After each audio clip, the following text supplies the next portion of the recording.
Buletin Pagi 5 April bersama saya Syahira Izzati Yaakob. Antara paparan pagi ini: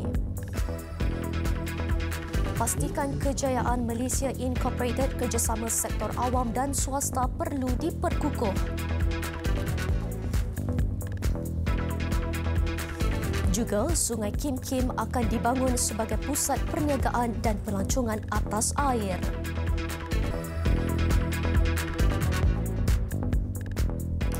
Bismillahirrahmanirrahim. Assalamualaikum dan salam sejahtera. Kerjasama rapat di antara sektor awam dan swasta adalah perlu demi pertumbuhan, pembangunan dan kemakmuran Malaysia sekaligus memastikan kejayaan konsep Malaysia Incorporated atau Malaysia Inc. Perdana Menteri Tun Dr. Mahathir Mohamad berkata selain tidak bekerja secara silo, kedua-dua sektor itu juga harus memahami antara satu sama lain serta tidak melihat diri masing-masing sebagai pesaing. Both the public and the private sectors have a joint responsibility to ensure the human and social needs of the workers, that is, the citizens of Malaysia, are looked after. Malaysia Incorporated does not mean the maximizing of profits at the neglect of all other concerns. The rights and privileges of the stakeholders of our nation, the Malaysian citizens, must be protected. Beliau berkata sektor awam tidak boleh meletakkan sekatan birokrasi yang menghalang projek yang berpotensi membawa manfaat atau kemajuan kepada ekonomi. Manakala pihak kerajaan pula perlu memastikan prosedur dan keperluan birokrasi tidak menghalang inovasi dan kemajuan. Tegas beliau lagi, komunikasi yang berterusan dan terbuka di antara kedua-dua pihak adalah perlu bagi memastikan kerjasama antara sektor terlibat dapat dibuat atas semangat kepercayaan. Tun Dr. Mahathir berkata demikian ketika menyampaikan ucap tama penutup Forum CEO 2019 Yayasan Kepimpinan Perdana semalam. Suruhanjaya Hak Asasi Malaysia Suhakam akan menghantar laporan hasil inkuari awam kepada kerajaan berhubung dakwaan polis cawangan khas Bukit Aman terlibat dalam kehilangan paksa Padri Raymond Koh dan aktivis sosial Amri Cik Mad. Pesuruhjayanya Datuk Mah Wei Kwai berkata laporan berkenaan akan dihantar dalam masa terdekat untuk diteliti dan diambil tindakan selanjutnya oleh pihak kerajaan. Laporan itu jelas beliau akan dihantar kepada Pejabat Perdana Menteri, Pejabat Peguam Negara, Kementerian Dalam Negeri dan Polis Diraja Malaysia. Dalam kes Amri, semuanya kami telah memanggil 24 orang saksi. Eksibit adalah 97 dan laporan itu adalah 101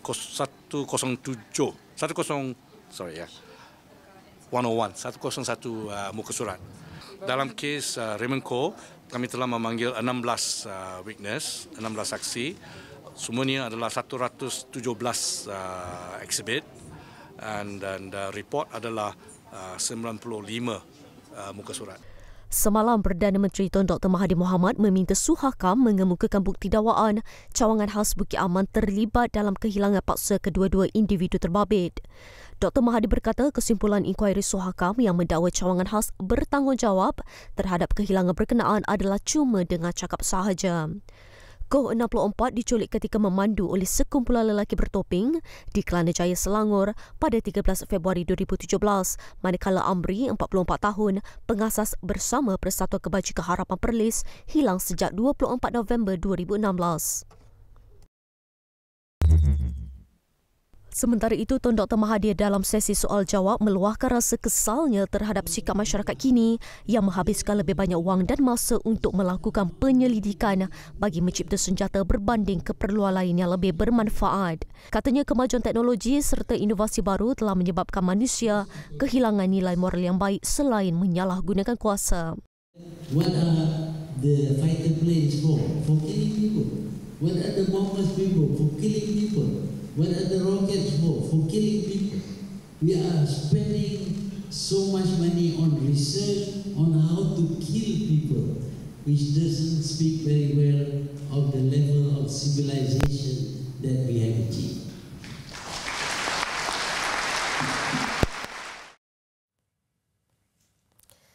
Pengerusi Majlis Penasihat Parti Keadilan Rakyat PKR Datuk Seri Dr. Wan Azizah Wan Ismail mengingatkan seluruh anggota parti agar tidak lupa bahawa perjuangan PKR adalah kerana perjuangan rakyat. Menurutnya, beliau mahu perjuangan PKR sebelum ini diteruskan kerana parti berkenaan tertubuh hasil perjuangan daripada titik peluh rakyat. Ini yang menyebabkan saya rasa perjuangan ini, perjuangan titik peluh, perjuangan rakyat kita teruskan. Memberikan saya ingatan bahawa semua ini perjuangan kita adalah perjuangan rakyat bersama. Dinsman mengeluarkan kata-kata begitu. Ya, jawatan semua hidup ini adalah ujian untuk kita. Betul? Jangan kita lupa.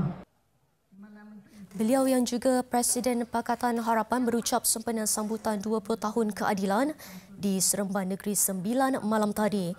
Turut hadir Presiden PKR Datuk Seri Anwar Ibrahim, Timbalan Presiden PKR Datuk Seri Muhammad Azmin Ali dan Setiausaha Agong PKR Datuk Seri Saifuddin Nasution Ismail. Majlis itu diadakan di dataran rantau bertemakan 2 dekad merakyatkan reformasi. Itu dihadiri ribuan hadirin termasuk daripada anggota parti dan penduduk sekitar. Hadir sama pengerusi PKR Negeri Sembilan yang juga Menteri Besar Datuk Seri Aminuddin Harun dan calon PH bagi pilihan raya kecil PRK Dewan Undangan Negeri Dun Rantau Dr. Estri Ram.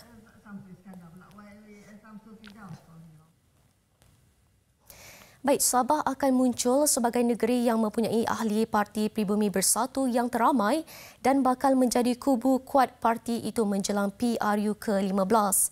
Ia bersandarkan kepada penerimaan bersatu dalam kalangan penduduk di negeri di bawah bayu itu yang mahukan perubahan dalam soal integriti dan ketelusan pentadbiran kerajaan. Justru itu, kehadiran bersatu di Sabah yang akan dilancarkan esok di Penampang, Kota Kinabalu bakal mengukuhkan Pakatan Harapan di negeri berkenaan yang diterajui Parti Warisan. Menurut Penyelaras Bersatu Sabah Datuk Muhammad Rafiq Naizamuddin, selain daripada 5 ahli parlimen dan 9 adun yang sudah keluar dari UMNO, lebih ramai lagi wakil rakyat yang mengisytiharkan menjadi bebas akan menerima kad keahlian esok. Fokus Bersatu di Sabah adalah menyusun strategi menjadi sebuah kerajaan negeri yang kukuh yang diterajui Ketua Menteri Datuk Seri Muhammad Syafiee Abdal. Dengan lumpuhnya UMNO Sabah dan penghijrahan secara besar-besaran, bukan saja pimpinan tetapi ahli akar umbi yang mana hari ini sudah mencecah 100,000. Saya baru berhubung dengan sekretariat di sana, berapakah jumlah orang yang telah dikumpulkan? 104,000 kalau secara tepatnya. Kini, perhatian umum tertumpu kepada siapa yang akan diberi mandat untuk mengemudi Bersatu di Sabah. Antara nama yang disebut-sebut adalah Adu Sulaman Datuk Seri Haji G. Muhammad Noor, Ahli Parlimen Kimanis Datuk Seri Anifah Aman dan Datuk Seri Lajim Ukin yang telah membubarkan Parti Harapan Rakyat Sabah dan membawa 64,000 ahlinya menyertai Bersatu. Tiada jaminan juga diberikan kepada 21 ketua bahagian UMNO yang mengumumkan keluar parti untuk menjadi ketua Bersatu di bahagian masing-masing. Yang mana kita tidak salin sepenuhnya 100%. Ketua UMNO bahagian tidak ada jaminan sepenuhnya ketua UMNO bahagian tersebut dulu dalam parti UMNO akan menjadi ketua Bersatu di dalam parti Bersatu bahagian. Kita akan ada, yang saya boleh beritahu, kita akan ada insya-Allah muka-muka baru juga. Esok, Tun Dr. Mahathir selaku pengerusi Bersatu akan melancarkan Bersatu Sabah di Penampang. Lebih banyak kejutan dijangka berlaku esok termasuk kedudukan Datuk Seri Saleh Said Kerouak dan Tan Sri Padika Amin Mulia sama ada diterima atau sebaliknya ke dalam Bersatu. Sungai Kim Kim di Pasir Gudang Johor yang terjejas akibat pembuangan sisa toksik akan dibangunkan sebagai pusat perniagaan dan pelancongan atas air pertama di negara ini. Adun Permas Jaya Datuk Seri Cik Zakaria Saleh berkata, cadangan itu telah dipersetujui Menteri Besar Datuk Osman Sapian. Cadangan pembangunan itu juga telah dipersetujui Majlis Perbandaran Pasir Gudang MPPG.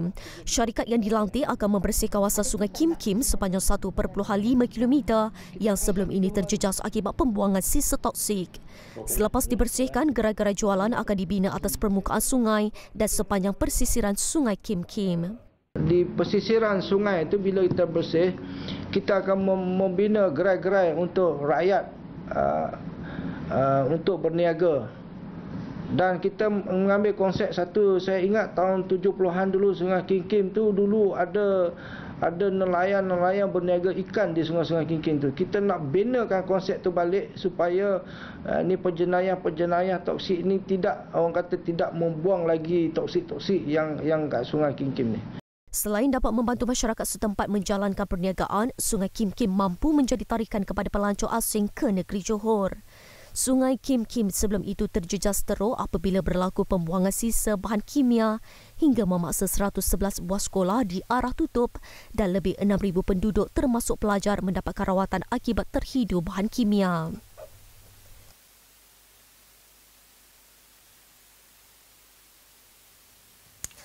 Hasrat seorang bapa untuk menyempurnakan pengebumian jenazah bayi tidak dapat ditunaikan gara-gara wang yang ada tidak mencukupi. Itu yang terpaksa dihadapi oleh seorang pembantu warung selepas bayi yang baru dilahirkan tidak cukup bulan di sebuah hospital di Lembah Klang, Kelmarin. Kisah menyayat hati itu menjadi tular selepas dikongsi di laman akaun Facebook seorang aktivis yang berkhidmat di bawah gerakan Amal Tim Muhammad Zulhairi Zainul. Saya dimaklumkan oleh rakan-rakan yang mengenali saya sebab saya dah buat kerja pengurusan jenazah percuma ni dah lama. So rakan-rakan di hospital memberitahu saya lah pasal kes ni pagi tadi. Dia cakap ada seorang ayah yang tak mampu nak menguruskan bayi dia yang baru meninggal. So bila dimaklumkan macam tu, Harry pun confirm, diorang pun sudah bagi tahu mengatakan ayah ni tak mampu. So Harry pun terus datanglah ke hospital untuk Harry membantu menguruskan dan Harry tahu dia memang betul-betul tak mampu, hanya ada duit 100.5 saja dan Harry sendiri yang mandikan dia, kafankan dia, kan kita solatkan dia dan Harry sendiri akan bawa sekali ayah-ayah dia pergi ke tanah perkuburan untuk kita kebumikan. Jelasnya pihak pengurusan mengenakan caj sebanyak RM300 untuk mengebumikan jenazah bayi itu. Lantas dia membuat keputusan untuk membantu kerana tersentuh melihat keadaan pasangan suami isteri berkenaan sambil menyifatkan ia sudah menjadi kewajipan bagi umat Islam untuk menolong di antara satu sama lain. Komitmen Malaysia dalam mewujudkan konsep penyatuan dalam kepelbagaian mengikut acuan syariat Islam tidak hanya diterima di peringkat tempatan, malah turut disambut baik di peringkat antarabangsa. Ia dibuktikan dengan penyertaan baru 7 negara iaitu Azerbaijan, Montenegro, Sweden, Norway, Austria, Kenya, Ivory Coast pada Majlis Tilawah dan Menghafaz Al-Quran peringkat antarabangsa MTHQA ke-61 kali ini. Bertemakan menyantuni umat membawa rahmat, penganjurannya juga dilihat bertepatan dengan usaha kerajaan untuk menerapkan 3 teras utama iaitu Rahmatan Lil Alamin, Maqasid Syariah dan Model Malaysia. Dengan membawa mesej yang cukup penting kepada dunia pada ketika hari ini dunia dalam keadaan penuh kebimbangan tentang betapa isu-isu kebencian, isu-isu kita kata ketaksuban, ya. Kita datang dengan mesej yang cukup besar kepada dunia iaitu membawa keamanan dan kemakmuran bersandarkan kepada maqasid syariah dan rahmatan lil alamin. Selain menyaksikan penyertaan baru, MTHQA buat julung kalinya akan berlangsung di Pusat Konvensyen Kuala Lumpur, KLCC bermula 15 hingga 20 April ini. Sehingga kini sebanyak 70 buah negara merangkumi 106 peserta sudah mengesahkan penyertaan masing-masing. Daripada jumlah itu, hanya 38 peserta akan dipilih untuk bersaing di peringkat akhir bagi kategori tilawah, manakala 36 lagi bagi kategori hafazan. Johan kedua-dua kategori bakal membawa pulang pelbagai hadiah menarik, antaranya jongkong emas bernilai RM70,000 serta wang tunai sehingga RM40,000. Laporan luar negara. Menteri Perdagangan dan Pelaburan Arab Saudi Majid Al-Qasabi yang sedang dalam lawatan ke Iraq mengumumkan negaranya akan membuka satu konsulat baru di Baghdad. Dalam satu sidang akhbar bersama dengan Menteri Minyak Iraq, Tamir Al-Ghadban, Al-Qasabi memaklumkan satu konsulat Arab Saudi akan dibuka di Baghdad manakala 3 konsulat lain akan dibuka di Iraq. Terdahulu, Al-Qasabi tiba di Baghdad dalam lawatan 2 hari bagi mengadakan sesi kedua Majlis Penyelarasan Iraq Arab Saudi. Beliau mengetuai delegasi 115 anggota Arab Saudi termasuk 7 menteri dan berpuluh lagi ahli perniagaan. Katanya, delegasi besar mengesahkan keseriusan dan minat dalam membina jambatan komunikasi dan mempromosi pelaburan antara kedua-dua negara. Beliau turut mendedahkan bahawa Arab Saudi telah memperuntukkan sejumlah $1 bilion bagi pelaksanaan projek-projek Arab Saudi di Iraq. Delegasi Arab Saudi dan pihak Iraq dijangka menandatangani Memorandum Persefahaman MOU dalam pelbagai bidang. Mereka dijangka turut bertemu Presiden Iraq Barham Saleh, Perdana Menteri Adil Abdul Mahdi dan Speaker Mohamed Al-Hawbausi.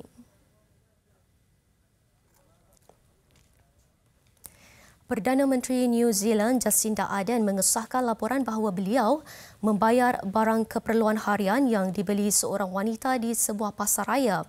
Pada mulanya, beliau enggan mengulas mengenai insiden yang didedahkan di media sosial itu.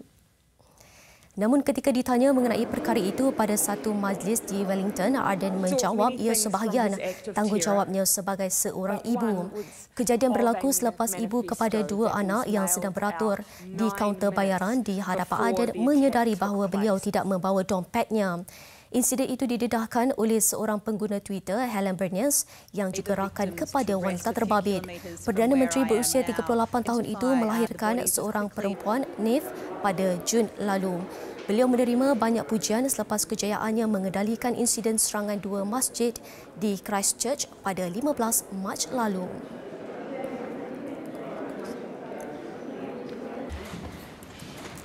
Bekas peneraju Nissan Motor Company Carlos Ghosn berdepan satu lagi tuduhan apabila beliau ditahan buat kali keempat setelah pihak pendakwa raya Jepun membangunkan kes baru terhadapnya. Kes terbaru ini melibatkan transaksi pembayaran yang dibuat kepada seorang peniaga di Oman. Penangkapan semula itu dibuat selepas pihak pendakwa raya mengunjungi kediaman beliau di Tokyo awal pagi tadi. Sebuah van berwarna perak yang dipercayai membawa Ghosn dilihat meninggalkan kediamannya selepas kunjungan itu. November lalu, Ghosn ditahan dan berdepan tuduhan salah laku kewangan dan pelanggaran kepercayaan kerana didakwa gagal melaporkan kira-kira $82 juta Amerika dalam bentuk gaji. Selain memindahkan kerugian kewangan peribadi buat sementara ke akaun Nissan sementara krisis kewangan itu. Beliau dibebaskan dengan ikat jamin sebanyak $9 juta Amerika pada bulan lalu. Ghosn mendakwa tuduhan itu sebagai tiada merit dan mengatakan beliau adalah mangsa persengketaan lembaga pengarah.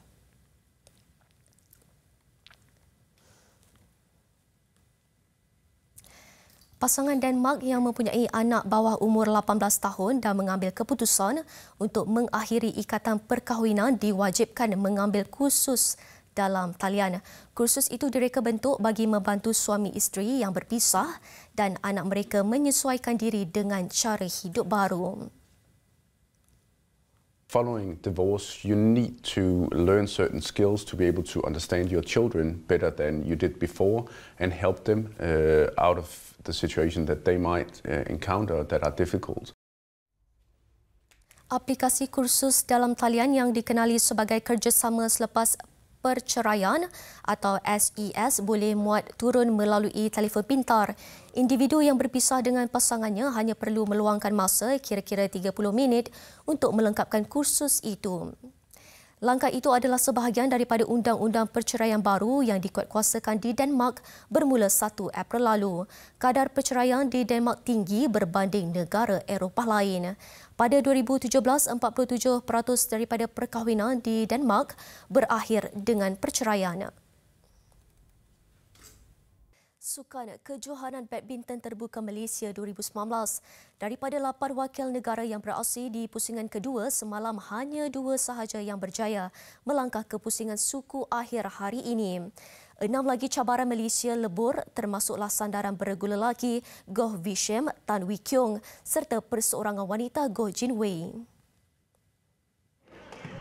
Pasangan beregu campuran Chang Pei Sun dan Goi Liu Ying mengesahkan kemarahan apabila menewaskan Ricky Karandaswamy Piazza Banda Bernadette dari Indonesia 21-13, 21-14. Bagaimanapun pilihan kelima itu akan menerima cabaran sebenar pada suku akhir hari ini kerana bakal berdepan pilihan kedua Wang Yiliu, Wang Doping dari China. Saya dengan Liu Yimia combination semua pun sangat bagus. So taktik semua pun pakai sudah betul, coach ajar kat belakang. So hari ini pun kira sangat senang ya.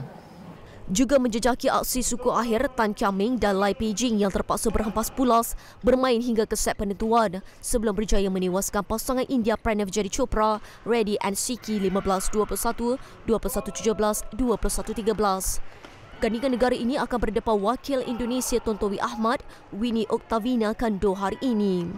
Saya tak fikir kita dah terus ambil poin banyak, tapi yang dalam kita ketinggalan tu 17-13 tu masa dia servis tu I dah memang dah fokus sangat untuk apa yang I kena main lah. Lepas tu point tu slowly naik pun I tak fikir banyak, just nak ambil point saja. Bagaimanapun 4 lagi wakil negara terpaksa mengucapkan selamat tinggal pada kejohanan kali ini. Goh Sun Huat, Chevrolet paling malang selepas terpaksa menarik diri berikutan demam yang melanda Sun Huat. Juga tersingkir sandaran beregu lelaki Goh Vishem dan Tan Wee Kiong yang disingkir pilihan ketiga dari Jepun Takeshi Kamura, Keigo Tsunoda 10-21, 21-13, 21-9. Manakala Choi Kah-ming dan Loh Juan Shengkula ditundukkan juara All England Muhammad Hassan dan Hendra Setiawan 21-18, 21-12. Manakala dalam acara perseorangan cabaran sandaran wanita Goh Jin Wei juga tersekat.